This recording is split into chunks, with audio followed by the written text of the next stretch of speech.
नमस्कार दोस्तों। Good morning to you. एक नए दिन की शुरुआत हुई है, एक नए दिन का आगाज हुआ है। एंड आज के दिन मैं एक नए टॉपिक के साथ यूट्यूब में आया हूँ, क्योंकि मुझे बहुत शौक है कि मैं अपनी बातें कन्वे कर सकूँ अपने व्यूअर्स से, अपने सब्सक्राइबर्स से। एंड आप सभी लोगों का मेरे चैनल में स्वागत है। तो आज का जो मेरा आइडिया है टॉपिक का, जो कि जो जो जो टॉपिक है वो है कि हजारों साल पुराने हैं नए साल के संकल्प। जैसे न्यू ईयर हम रेजोल्यूशन लेते हैं कि हमारा न्यू ईयर का जो है इस साल का रेजोल्यूशन ये होगा। तो ये अब 2025 आने वाला है। आपको एडवांस में 2025 की हार्दिक शुभकामनाएं। Happy new year to all of my viewers जो नए आएंगे एंड जो पुराने सब्सक्राइबर्स हैं। कुछ सब्सक्राइबर्स बढ़े हैं, उनका बहुत बहुत धन्यवाद। तो मैं कहना चाहूँगा कि मैं बताना चाहूँगा जो मुझे आइडिया है अमर उजाला से, न्यूज़पेपर से, कि हज़ारों साल पुराने हैं नए साल के संकल्प। जो हम न्यू ईयर रेज़ोल्यूशन लेते हैं एंड फिर वो टूट जाते हैं ईयर गुज़रते-गुज़रते। पता चला मार्च अप्रैल आया, हमारा रेज़ोल्यूशन टूट गया। किसी ने ये डिसाइड किया कि मैं अपनी स्मोकिंग कम करूँगा या छोड़ दूँगा न्यू ईयर से। किसी ने डिसाइड किया कि मैं इस काम को अच्छे से करूँगा, ठीक है? मैं अपनी बैड हैबिट्स छोड़ दूँगा। वो न्यू ईयर जब तक मार्च अप्रैल आता था तो वो रेज़ोल्यूशन खत्म, गया, खत्म। मतलब हम लोग वो भूल जाते हैं रेज़ोल्यूशन, फिर अगले साल का इंतज़ार करने लगते हैं एंड उस साल में अपना काम चलाने लगते हैं। ये जनरली सबके साथ ही होता है, ठीक है? तो मैं इसमें कुछ चंद लाइन पढ़ना चाहूँगा। 2024 जाने को है, नया साल आने को है। नया साल मतलब नया उत्साह, नई ऊर्जा और नए संकल्प, नए रेज़ोल्यूशंस। हम हर साल की शुरुआत में नए संकल्प लेते हैं। लेकिन क्या आपको मालूम है कि नए साल पर संकल्प लेने की परंपरा आज की ना होकर हजारों साल पुरानी है, हजारों वर्ष पुरानी है। नए वर्ष पर संकल्प लेने और जश्न मनाने की परंपराएं भी विभिन्न संस्कृतियों में अलग-अलग मिलती है। तो थोड़ा-सा मैं इसमें कुछ थोड़े बहुत फैक्ट्स के साथ इसको बताऊँगा। ठीक है? 1-2 लाइनें और सुनिए। संकल्प लेना ही नहीं बल्कि उन्हें तोड़ने की परंपरा भी, जैसे मैंने बोला रेज़ोल्यूशंस टूट जाते हैं, बल्कि उन्हें तोड़ने की परंपरा भी सदियों पुरानी है। 1671 की शुरुआत 1671 की शुरुआत में एक मशहूर स्कॉटिश लेखिका एनी हेलगेट ने अपनी डायरी में संकल्प दर्ज किया। एक एनी हेलगेट नाम की लेखक के बाद पेपर में आई है। उन्होंने एक संकल्प लिखा उस समय एंड वो अभी तक, मतलब वो बात मतलब वो नोटेड है, ठीक है, हिस्ट्री में। मैं अब किसी का अपमान नहीं करूँगी, उन्होंने एनी हेलगेट ने लिखा। बावजूद इसके उनसे ऐसा हो गया, कई बार उन्होंने कइयों का अपमान किया। ये एनी हेलगेट लेखिका की बात थी, जो मशहूर स्कॉटिश लेखिका थी, एक मतलब राइटर थी, ठीक है? तो ऐसा हो जाता है कि हमारे संकल्प टूटते रहते हैं और ये परंपरा बहुत पुरानी है, ठीक है? तो मेरे चैनल ABHI JIT अभिजीत 6109 में आपका दोबारा से स्वागत है। एंड इसमें अब मैं बात करूँगा कि पुराना कैलेंडर कौन-सा था और नए कैलेंडर की शुरुआत कैसे हुई? इसके साथ ही अगर हो सके तो मैं थोड़ा-सा रिसर्च मेथोडोलॉजी जो MBA का सब्जेक्ट है, एंड कुछ मेरे व्यूअर्स MBA के स्टूडेंट्स भी होंगे, तो वो भी थोड़ा-सा होगा, ठीक है? थोड़ा-सा लंबा वीडियो बन जाएगा, 10 मिनट्स के आसपास का। आप लोग ज़रूर देखते रहिए। एंड अगर आपको वीडियो अच्छा लगे तो बीच में कह देता हूँ, please like the video, share the video to your good friends, है ना? And subscribe to my channel. Views और लाइक्स मैं देना चाहता हूँ। मैं चाहता हूँ इस बार लाइक्स, मेरे वीडियो में मैक्सिमम लाइक्स आएँ, क्योंकि मैं इतने अच्छे तरह से इस वीडियो को बना रहा हूँ। बेबी लोन वासियों का नया नया वर्ष। ऐसा माना जाता है कि 4000 साल से भी पहले बेबीलोन के लोग नए साल पर प्रतिज्ञाओं के रूप में नया संकल्प लेने वाले पहले इंसान थे। ये बेबीलोन बेबीलोन वासियों का नया साल, पुरानी जो एक बेबीलोन के लोग थे, तो उनकी बात हो रही है। ऐसा माना जाता है कि 4000 वर्ष से भी पहले बेबीलोन के लोग नए साल पर प्रतिज्ञाओं के रूप में नया संकल्प लेने वाले पहले इंसान थे।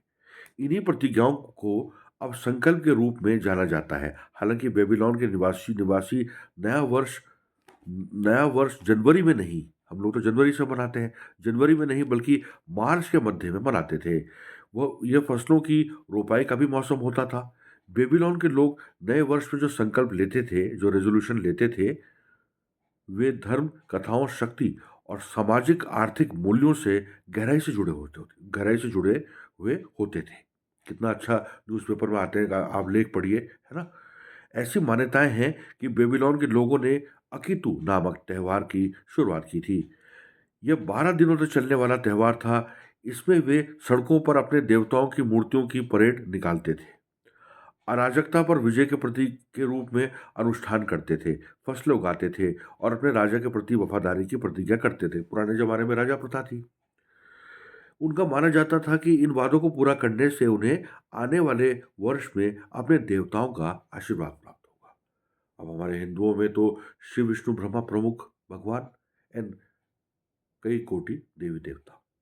तो ऊपर वाले की जय हो। ओम नमः शिवाय।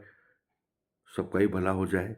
नया वर्ष आए तो खुशियां लेके सबके लिए आए। ठीक है। अब बात की जाए आधुनिक समय की। आधुनिक समय में पोप ग्रेगरी, ये भी इंपॉर्टेंट है दोस्तों, पोप ग्रेगरी 13 ने पोप ग्रेगरी 13 ने जूलियन कैलेंडर की खामियों को ठीक करने के लिए 1582 में ग्रेगोरियन कैलेंडर की शुरुआत की, जिससे आधिकारिक तौर पर 1 जनवरी को नए साल की शुरुआत हुई। 19वीं सदी में लोग अक्सर धार्मिक आधार पर संकल्प लेते थे। उदाहरण के लिए 19वीं सदी में वे धर्म, आध्यात्मिकता और नैतिक चरित्र से जुड़े संकल्पों पर जोर देते थे। ठीक है।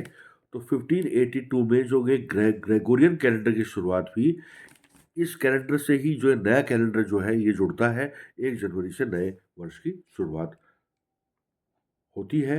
और पोप ग्रेगरी 13 ने जूलियन कैलेंडर की खामियों को ठीक करने के लिए 1582 में 1582 में डेट्स बैक टू 1582 में ग्रेगोरियन कैलेंडर की शुरुआत की थी, और जिससे 1 जनवरी को अब न्यू ईयर माना जाता है।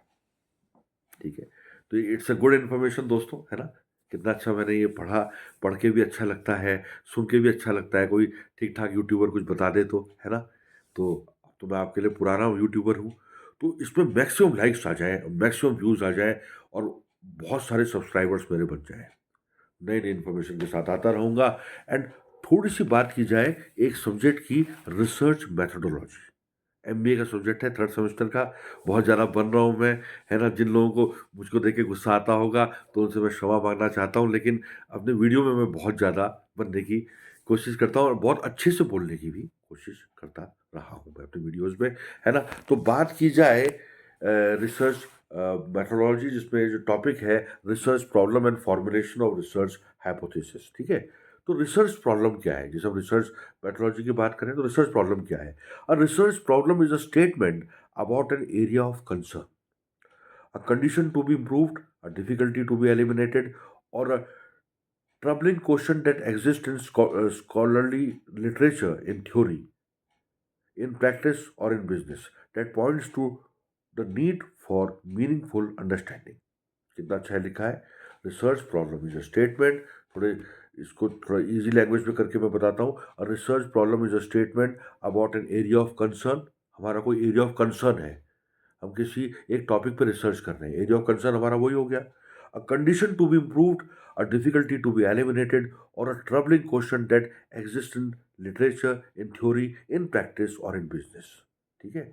तो पर्टिकुलर हमें आइडेंटिफाई करना है कि हमारी रिसर्च में प्रॉब्लम क्या आ रही है उस टॉपिक में। ठीक है। Research identification, clearly identifying the root cause of problem.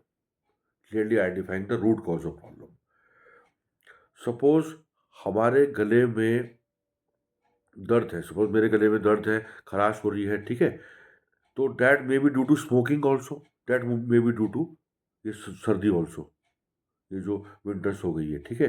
तो डॉक्टर आइडेंटिफाई करेंगे root cause of the problem. ठीक है।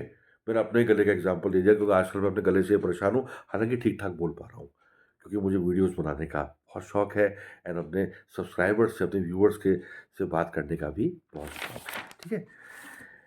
तो रूट कॉज ऑफ प्रॉब्लम सामने आ जाएगा। आज ही मैं डॉक्टर को दिखाता हूँ। वैसे मुझे लग रहा है सर्दी की वजह से हुआ है, मैं नेट में चेक कर चुका हूँ एंड जरा मैं अपने गले को ठीक भी करूँगा, है ना? तो थोड़ी सी और बात की जाए salient features of good research problem.